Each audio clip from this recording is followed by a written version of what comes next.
नमस्कार, मैं हूं आपके साथ इश्तियाक अहमद और आप देख रहे हैं आर्य न्यूज। स्वागत है आपका उत्तर प्रदेश के खास बुलेटिन में। रुक करेंगे उत्तर प्रदेश की तमाम खबरों की तरफ। उत्तर प्रदेश के मुख्यमंत्री योगी आदित्यनाथ ने रविवार को पूर्ववर्ती गैर बीजेपी सरकारों पर निशाना साधते हुए कहा कि पिछली सरकारों की फितरत ही दंगा थी और वो दंगाइयों को प्रश्रय देकर आगे बढ़ाते थे। और वहीं सीएम योगी आदित्यनाथ ने रविवार को पंचायत भवन में भारतीय जनता पार्टी पिछड़ा मोर्चा द्वारा आयोजित सामाजिक प्रतिनिधि सम्मेलन के उद्घाटन सत्र को संबोधित करते हुए कहा कि बीजेपी राष्ट्रवादी विचारधारा में विश्वास करती है और इसका मूल मंत्र सबके सुख की कामना, सबके आरोग्य की कामना, और इसलिए पीएम मोदी ने सबका साथ सबका विकास का मंत्र दिया। वहीं 2014 से पहले प्रदेश में शासन करने वालों का नारा था सबका साथ लेकिन परिवार का विकास। और योगी ने कहा कि उन्हें स्वयं और स्वयं के परिवार के अलावा समाज और राष्ट्र के बारे में कोई चिंता थी ही नहीं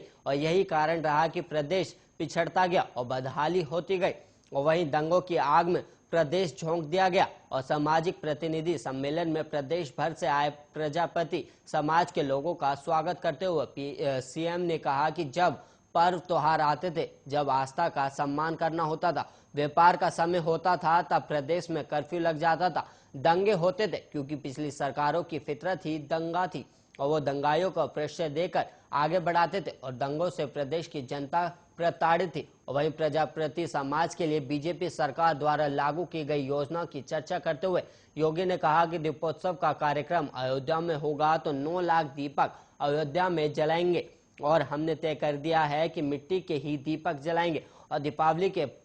पर्व पर लक्ष्मी गणेश की मूर्ति विदेश से नहीं आनी चाहिए बल्कि वो प्रजापति समाज और माटी कला बोर्ड के माध्यम से बननी चाहिए। प्रदेश की पूर्ववर्ती सरकारों पर निशाना साधते हुए उन्होंने दावा किया कि जो मूर्ति बनाता था उसकी मूर्ति बिकती नहीं थी, जो दिया बनाता था उसके दिए तोड़ दिए जाते थे और उसके बाद पर्व त्योहार को अंधेरे में धकेल दिया जाता था। लेकिन आप लोगों ने देखा होगा कि उत्तर प्रदेश में पिछले 4.5 साल में एक भी दंगा नहीं हुआ। और सम्मेलन को संबोधित करते हुए भारतीय जनता पार्टी के प्रदेश अध्यक्ष स्वतंत्र देव सिंह ने कहा कि पंडित दीनदयाल उपाध्याय की ही सोच थी कि पंक्ति के अंतिम व्यक्ति को भी मान मिले और सम्मान मिले, भरपेट भोजन मिले और रहने को घर मिले और समाज में उसे प्रतिष्ठा मिले।